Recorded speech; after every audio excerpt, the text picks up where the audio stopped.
Our next daily headline is contract countdown. An ESPN New York report claims the Giants, according to sources close to the situation, are, quote, comfortable letting Eli Manning play out the final year of his contract without an extension.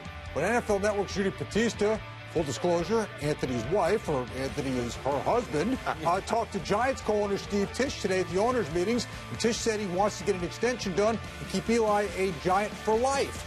So with all of these conflicting reports, Bob, should the Giants extend Eli, keep him a Giant for life? I wouldn't do it right now. I'd let him play out this year, and I'll tell you why. Because if they extend him now, they're not going to make out on the salary cap, number one. And number two, let's face it, last year was his first year under the new offensive system. The year before that, he stunk.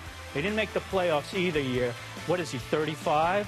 So now you got to take a look and see which direction this guy's going. You know, it's not going to hurt you not to sign him. He's still under contract. If he can't deal with that, then it's too bad. Well, and you also could franchise him, so it's not like you're worried about losing control. Yeah. That's a hefty franchise. Yeah, but I just think it's in poor taste here. We're talking about Eli Manning. I mean, the face of the Giants, Super Bowl MVP. How long is he going to live off those Super Bowls, Sal? For me, forever. I mean, Wait a minute. How long is Tom Coughlin going to live off those Super Bowls? I asked that same question. Well, agree, but it's different. Eli Manning at least produces on the field. Coughlin. What did he produce the year before last, Sal? He was bad the year before last, but he produced last year. I just don't understand why. Did he get into the playoffs, Sal? No, he didn't. Okay. He hasn't. All but right. if you know what? I could find a head coach to replace Tom Coughlin. Good luck finding a quarterback. Well, I didn't say they should get rid of him, Sal. Right. I said they're under no pressure to sign him this year. I was worried the show had become too nice when I was gone on my vacation. Don't ever worry about that. Very nice. It's back this way. Yeah, I'm not so sure I want to say anything to get these two on me. Please jump in. Well, I wonder if the Giants are taking a risk by not extending him now because, as you point out, Bob, this will be his second year coming up under